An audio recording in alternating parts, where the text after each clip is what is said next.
However, this is the first time I've been in California and I'm experiencing humidity. It's been like a heat wave here. Like my hair is like, oh my gosh, so hot. Well, I'm probably a few hours north of you on the coast and it's cold here. It's in the 60s. Oh, really?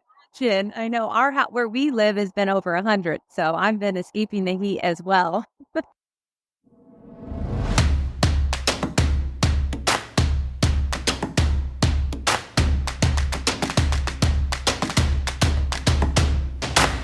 Okay, so welcome to the Now podcast. We are so thrilled to have Ariana Pareja here, who is an entrepreneur, investor, board member, and influential businesswoman with a dynamic 20-year career characterized by innovation and leadership in the small to medium business size sector.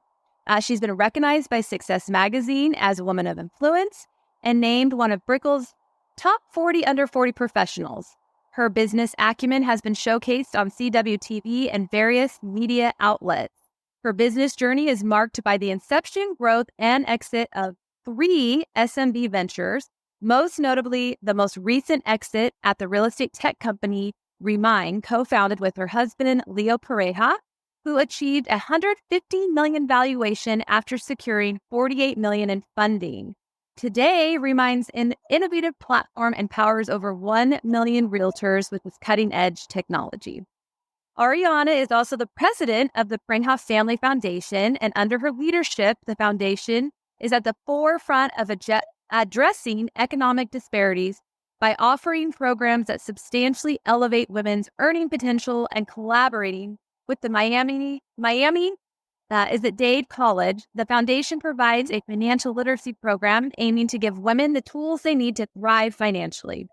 In South Florida, her mentorship through the Venture Mentoring Team and soared.org reflects her dedication to nurturing the entrepreneurial ecosystem, mentoring over hundreds of startups, preparing them for Series A funding. We could honestly go on and on. Her background is so impressive. We are so thrilled to have you here. We can't wait to dive in. Thank you for joining us today. Thanks, Courtney and Michelle. Pleasure to be here. Thank you. So tell us more about your foundation. It's so impressive with all that you guys have done. Yeah, so the foundation, it was a passion project of mine that actually was inspired through our last company. So when we raised Series A funding, we at any given time had about 150 to 200 job openings, mostly in the engineering space. And back then in 2015, 2016, there weren't as many women and minorities that were interested in getting into tech. So we had a young lady who was on the administrative side of the house. Her background was actually in real estate and had never written a line of code in her entire life. So we paired her up with the VP of engineering because we were that desperate to have a female on the engineering team. And within 6 months, she became a lead. And then within 18 months, became head of our entire mobile division. She now works for a big company out in Silicon Valley, making bazooka dollars, and she went from essentially making, less than, or I think of it was about 60K at that time, to now she's probably making 300K plus stock and bonuses and whatnot. So she was actually the inspiration, because when I saw her just transform with just the right mentorship, my thought process was, when I have the time, energy, money, and resources after we get acquired, I want to have a program dedicated to helping women, specifically women and minorities, get jobs into tech. So we partner with several different nonprofits. We've helped women that were human trafficking survivors get the skill sets to make 6 figures. We've helped women that were escaping domestic violence, that were living in transitional housing, to get the skill sets to be able to be financially independent from their abusers. And so that project is near and dear to my heart. And of course, we've worked with Miami-Dade College now for a financial literacy program, because oftentimes what we would see is these people that, let's say they were making, 50K a year, now all of a sudden they're making 100K, and they now have, stock options, a Roth IRA, a 401k plan, and they don't know how to reinvest that money. So we created the Foundations of Financial Freedom program, which is a financial literacy program offered for free for anybody in our community. It's offered via Zoom. So those that are listening, they can register for our next upcoming fall class. And this is going to teach you the basics of how to build your credit, how to maximize resources, how tax benefits, how to create a budget for investing in the future. Wow. That's amazing. So you have like a passion for a lot of things, Ariana. I am very impressed with so many things that I read about you. So I think it's great that you're giving back in that capacity. I'd like to just go back to your first company that you founded at 20 years of age and sold for over $250,000. What company was that? Yeah, so that was Modney Events. That was an event management company. So quick backstory on myself. I got into the real estate industry when I was 18 years old. This was back in the height of the market. So we're talking 2003, 2004. And during the financial crisis of 2008, there was obviously lots of loss in commissions, loss of everything, right? So there was a period of time that it was what I want to say 2006, 2007. I started doing event planning on the side to supplement my income, just to have more steady income. And quite frankly, I was young and I had lots of energy. So I was doing real estate during the day, event planning nights and weekends. And so when the financial crisis hit, I decided, okay, maybe I should go back to school. And so I went to GW. I got my event management certificate through their event manager certificate program. And I started Modney Events. So we were a full-scale event management production company. I worked with the Department of Defense Office of Small Business Programs. And I did that. I was managing it day to day for the first 3 years. And then my number 2 person managed the rest of it until we sold. I actually sold to my number 2 person. She was threatening to leave me. And I said, how about you just buy my book of business, buy all my inventory, and then pay me out for a 3-year referral fee. And so she did that. And I was able to help my husband's business as well, which was the Leo Pareja team at the time, or the number 1 Keller Williams team nationwide. So I was juggling that, the real estate team. We also had a hard money lending shop. And on top of all of that, my husband and I were principal investors in over 102 fix and flips. So that was between 2000, all the good deals hit the market between 2009, 2010 and 2018. So we were purchasing properties around 260, 280K. We'd put 100K into it and then put it back on the market with a turnaround time of 6 to 8 months with a 30% spread. So those type of deals don't really exist anymore, but back then they were. And so because we were doing this over and over again, and we were principal investors in this, we had a lot of cash flow coming through, which gave us the opportunity to be able to hire out, a team to manage all these different companies simultaneously, because we had several different companies going between 2008 and 2018. I can't even count how many companies we invested in. We would find operators that were good. We would say, okay, here's 100K. Let's run with it.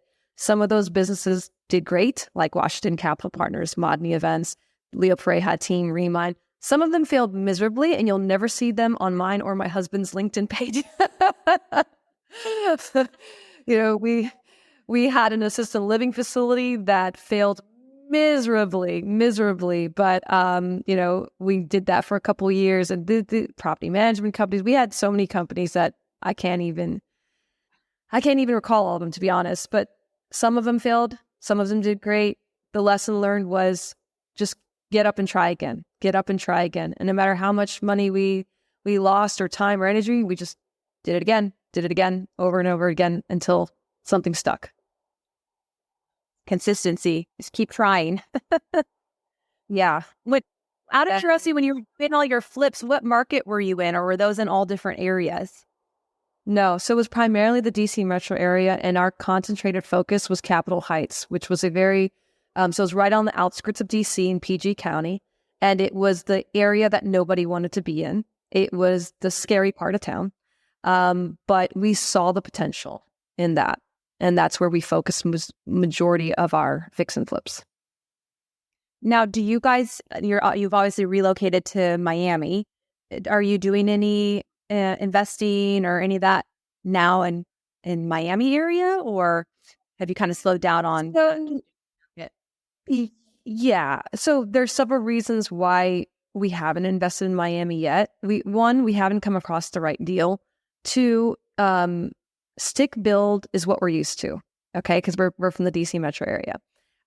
Building in Miami, because of Hurricane Andrew, building to code in Miami is extremely expensive, and the cost per square foot is so expensive. So any deals that we continue to do is typically in the DC metro area for several factors. One, cost to build per square foot. Two, the crew that we know and trust. Mm-hmm. And then three, the time sitting on market. So in Miami, because it takes longer to build, the permit process is longer.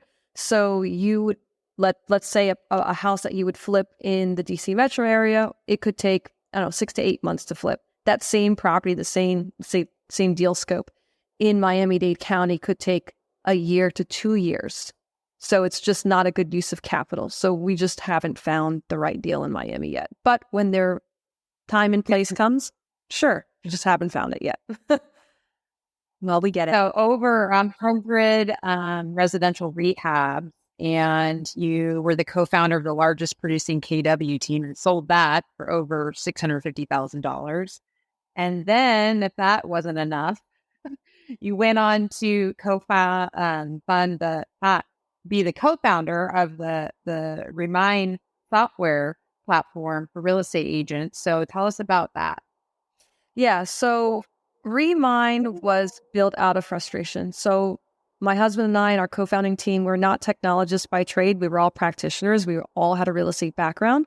And we just wanted to access more public record data in a more efficient way. So there was another company that I don't think I mentioned to you, Michelle, but we did start and co-founded, which was Washington Capital Partners. It is the largest private lender in the Mid-Atlantic region. They've done $1.7 billion in loans since its inception. Like our best friend Danny and his wife Giselle, they run the day-to-day of that, and they've been running the day-to-day of Washington Capital Partners since 2016. But prior to that, company started in around 2011. We were just basically trying to find a way to better underwrite the deals that we were lending hard money on, right? So we called CoreLogic and Black Knight, the two largest data providers in the country, and said, how much is it going to cost to get this public record data for the DC metro area? And they told us a number that was extremely out of reach. We were like, okay, that's crazy. We're not going to spend that much money. And then we found out that Restly, which is owned by Zillow, was having a 24-hour hackathon. Now, this 24-hour hackathon, the winners of this hackathon would gain all the open API to all the public record data through Zillow in the United States. And we were like, okay, that sounds like a pretty cool hackathon. Hired 2 programmers, went to this hackathon, didn't sleep all night, competed against 200 teams, and we actually won the hackathon. And that was like the start of something new. So from that hackathon, this was November 2015. Come back from that, we put in $650,000 of our own money into building out an MVP of this software, which was V1 of Remine. Once we do that, we go and show Gary Keller, founder of Keller Williams, and he said, I want to buy it. Alex Perillo, former CEO of Realogy, which is now known as Anywhere Real Estate, said, I want to buy it. And we said, oh crap, this is huge. This is bigger than just something to underwrite hard money loans. This could be the next big thing for practitioners. So, okay. Then we're sitting there and we're like, okay, should we sell the KW? Should we sell like the Berkshire Hathaway family companies? Like, what should we do? We said, well, if this could really truly improve the daily quality life of a realtor, why not just find a distribution channel that can sell to every realtor, regardless of what brand they're affiliated. And so that's where the idea of becoming an MLS vendor came into play. So my husband and I and our co-founder, Jonathan Spinato, out on plane, trains, and automobiles. Literally planes, trains, and automobiles. And went all across the country. And we pitched this to different MLSs. And I will never forget the first letter of intent that we got that said, okay, I want to do this. And from there, we were like, okay, well, in order to fulfill this contract, we're going to need to raise some capital to hire some serious engineers to be able to build this out. And so we raised $6 million between friends and family, and then another $5 million from a family office out in Canada. And then we went on to raise our Series A, $13 million through Stripes out of New York, which is a VC that has funded a couple different companies that you may have heard of, like Monday.com. And then we went on to our Series B with a total of $48 million raised at $150 million valuation. Wow. Super impressive. Thank you. I still have PTSD from that journey. It was a lot, man. It was a lot. It was a lot in a short period of time. Well, we raised a ton of money, so obviously your investors see the value in the platform. What can you tell us that in part, to our audience of real estate agents, what it's all about? Yeah. So for those of you, depending on what market you're in, you're probably using either Matrix, Paragon, or Flex, right? So what we were doing is we were providing different data sets all into one sleek UI UX. So Matrix, as you know, if you've used Matrix, Paragon, or Flex, very old, outdated. I mean, it was created in the late 80s and hasn't really been updated since. So our idea was, let's get all the data that you would get in Matrix and several other platforms and put it all into one sleek UI UX. So it's a very clear map-based search so that you can look up properties very similar to the way that a consumer would look on Zillow, right?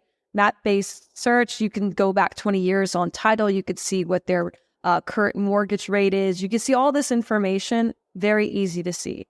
And so that was the original layout of Remine. It was also a lead generation tool. We had a predictive analytics data set where you can see the propensity of when someone would sell. And so that's how we started. And we started with direct to consumer, meaning our distribution channel was the MLSs, and then they had the freemium version, and then we could upsell the agent to wanting to do the $39.99 a month or $9.99 a month platform. Eventually we decided to pivot to enterprise only, which meant that the MLS would cover all the dues. So the pro plan, which would be $199 a month, then the MLS would cover that on behalf of their agents per their MLS dues. And then we went into a full transactional suite of products. Got acquired by a conglomerate of 4 of our largest customers in October of 21.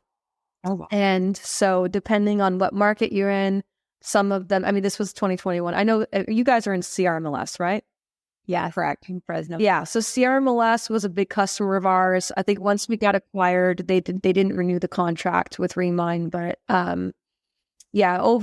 at the height, over 1 million realtors had access to our platform throughout the United States and Canada. Wow. I just hearing your journey, like just to think of all that you had to go through. Like I listened to a podcast called All In. I don't know if you do you listen to that one with the tech? It has the tech background. I don't know. So I aspire to be like you.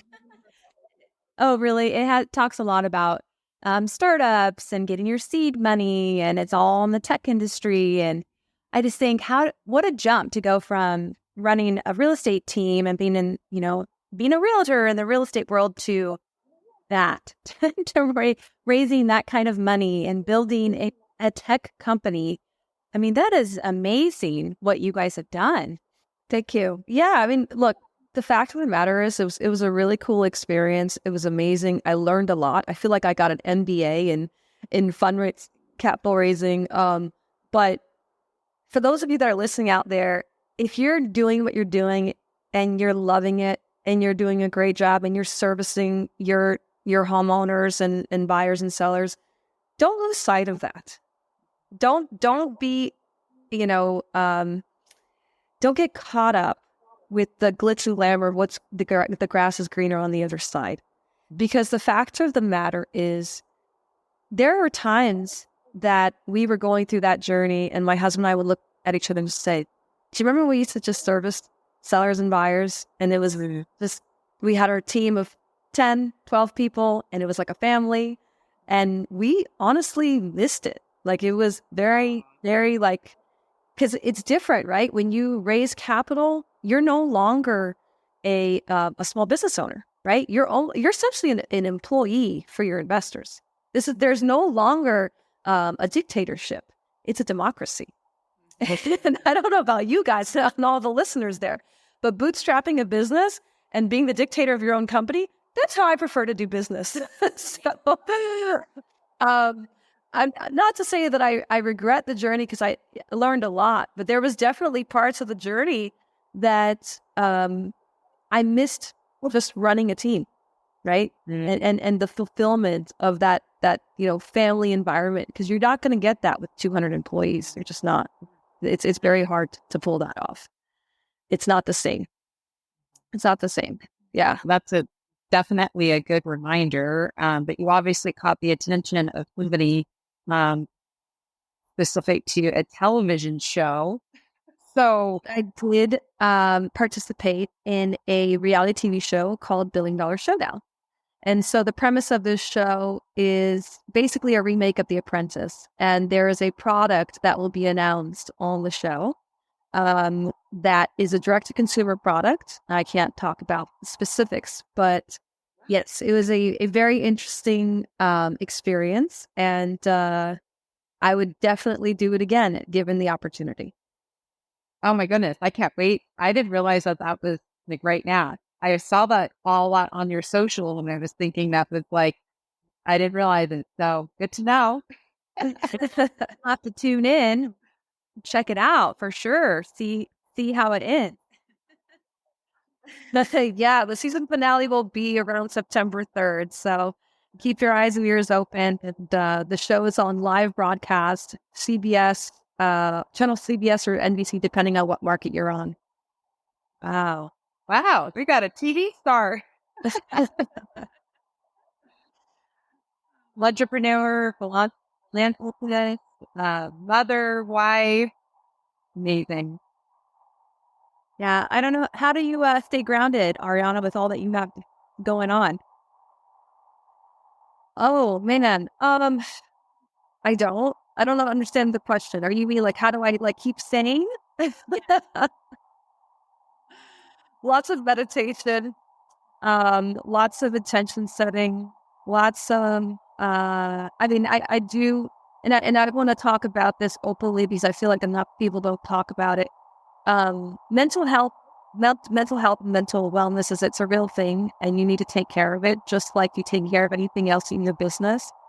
So I do have someone that I talk to, a counselor once a month. I have my peer support group of females that were in some of the same bucket that I am. They're working moms, they have kids, they have husbands, they have things that they have to manage.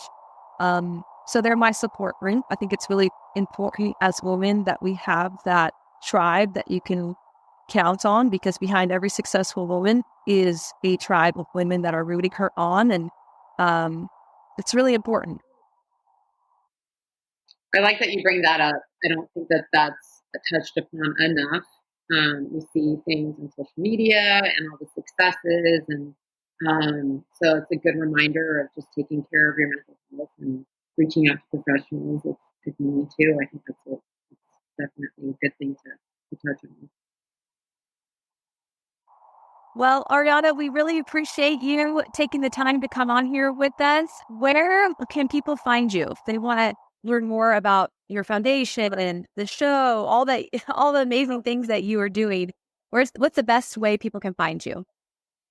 Yeah, I would like to say that probably Instagram would be the easiest way to find me if you just look up at arianapareja.com.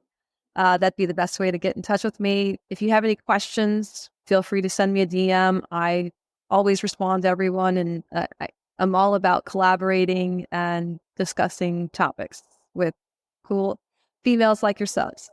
All right. Thank you. I know you got her back to me when I messaged you on Instagram, so appreciate it. Yeah, you're welcome. I'm actually glad you reached out, Michelle. Thank you so much. Thanks, lady. Thank you, Ariana, and we appreciate your time and patience. Thank you. Bye-bye.